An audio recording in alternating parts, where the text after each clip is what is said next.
There's nothing more dangerous than a toxic boss. Not only do they infect the workplace, but they create a culture where people are afraid to speak up or ask for help. Over time, this toxicity destroys employee confidence, negatively impacts their job and causes their mental health to deteriorate. As a result, employees rely on their PTO to salvage their mental health until they're able to put in their notice. A Harvard Business School study discovered that toxic bosses resulted in it's no surprise that 57% of employees quit because of a bad boss. While many companies are being exposed for their toxic workplaces and CEOs, even more are still suffering in silence. As someone who has worked in a toxic workplace, I was humiliated and couldn't understand why I was being targeted by my HR boss.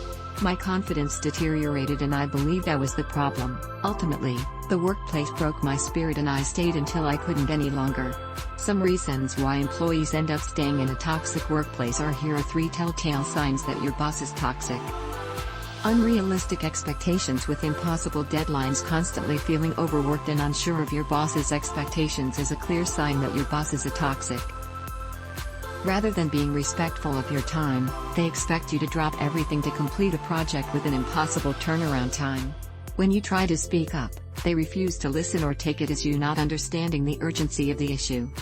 However, it's not that the urgency isn't understood, it's that the deadline is impossible and the team is set up for failure. As such, employees are forced to produce less than quality work and abandon processes to complete the task that they're then reprimanded for later. Likewise, toxic bosses don't commit to expectations.